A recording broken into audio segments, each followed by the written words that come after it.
penting. Kenapa kau lakukan hari ini kalau kau bisa melakukannya besok? Hahaha. Bombastic side eye, criminal offensive side eye. Tapi bohong.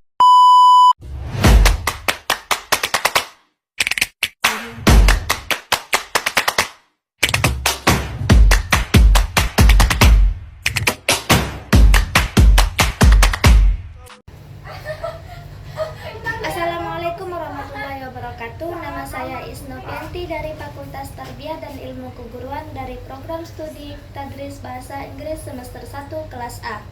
Saya akan menjelaskan tentang sejarah perkembangan bahasa Indonesia dengan judul diksi atau pilihan kata. A. Pengertian diksi. Diksi ialah pilihan kata. Maksudnya kita memilih kata yang tepat untuk menyatakan sesuatu. Pilihan kata merupakan satu unsur yang sangat penting, baik dalam dunia karang mengarang maupun dalam dunia tutur atau berkomunikasi.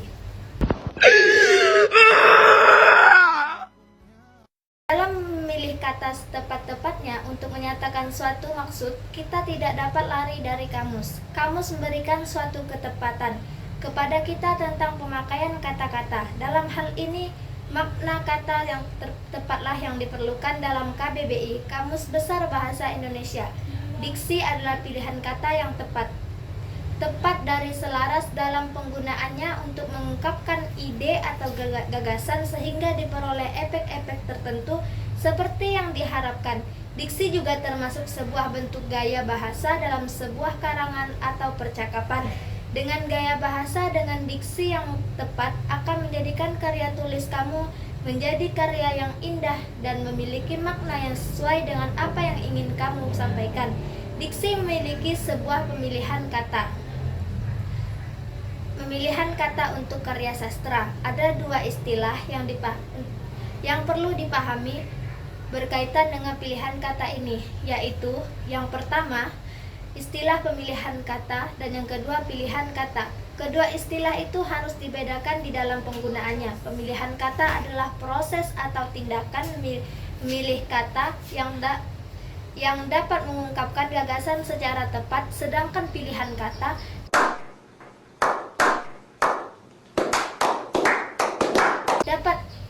adalah hasil dan proses atau tindakan memilih kata tersebut. B. Fungsi diksi. Dalam karangan ilmiah, diksi dipakai untuk menyatakan sebuah konsep pembuktian, hasil pikiran, atau solusi dari suatu masalah. Adapun fungsi diksi antara lain: 1. Melambangkan gagasan yang diekspresikan secara verbal. 2. Membentuk gaya ekspresi gagasan yang tepat. 3. Menciptakan komunikasi yang baik dan benar. 4. Mencegah perbedaan penafsiran. 5. Mencegah salah pemahaman. 6. Mengefektifkan dan pencapaian target komunikasi. C. Syarat-syarat pemilihan kata menurut Kraft. Syarat-syarat yang harus dipenuhi dari seorang penulis atau pengarang dapat menghasilkan sebuah tulisan atau karangannya dengan baik, yaitu 1. Dapat membedakan denotasi dan konotasi. Makna denotasi adalah makna yang mengacu pada gagasan tertentu, makna dasar yang tidak mengandung makna tambahan atau nilai rasa tertentu. Sedangkan makna konotasi adalah makna tambahan yang mengandung nilai rasa tertentu di samping makna dasarnya. 2. Dapat membedakan kata-kata yang hampir bersinonim. Selain dituntut mampu memahami perbedaan makna denotasi dan konotasi, pemakaian bahasa juga dituntut mampu memahami perbedaan.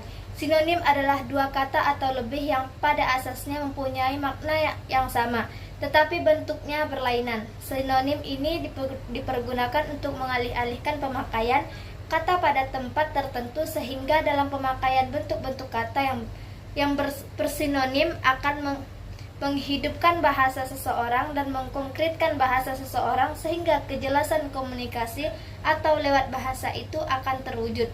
Dalam hal ini, pemakaian bahasa yang dapat dibentuk kata mana yang paling tepat untuk dipergunakannya sesuai dengan kebutuhan dan situasi yang dihadapinya. 3. Dapat memahami dengan tepat makna kata-kata abstrak. Kata yang bermakna konkret adalah kata yang maknanya dapat dibayangkan dengan pencapaiannya panca indera. Sebaliknya, kata yang bermakna abstrak adalah kata yang sulit dibayangkan dengan panca indera. 4. Tidak menafsirkan makna kata secara subjektif berdasarkan pendapat sendiri. Jika pemahaman belum dapat dipastikan, pemakai kata harus menemukan makna yang tepat dalam kamus. Kelima, dapat memakai kata penghubung yang berpasangan secara tepat. 6. Dapat membedakan kata umum dan khusus dengan benar. Makna generik adalah makna umum, sedangkan makna spesifik adalah makna khusus. Makna umum juga berarti makna yang masih mencakup beberapa makna lain yang bersifat spesifik. Kata umum disebut dengan superordinat, sedangkan kata khusus disebut hiponim. 7. Jika seorang pengarang atau penulis menggunakan imbuhan asing, dia harus memahami makna secara tepat. 8. Menggunakan kata-kata idiomatik berdasarkan susunan atau pasangan yang benar. 9. Menggunakan kata yang berubah makna dengan cermat. D. Makna denotatif dan konotatif. 1. Makna denotatif ialah secara eksplisit makna dalam alam wajar. Yang dimaksud dengan makna wajar ini ialah makna yang sesuai dengan apa adanya. Denotatif ialah suatu pengertian yang dikandung oleh sebuah kata secara objektif.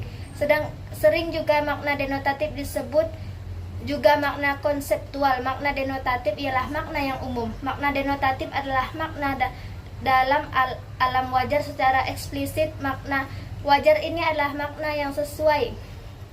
Mungkin hanya itu yang dapat saya sampaikan. Sekian dari saya. Assalamualaikum warahmatullahi wabarakatuh.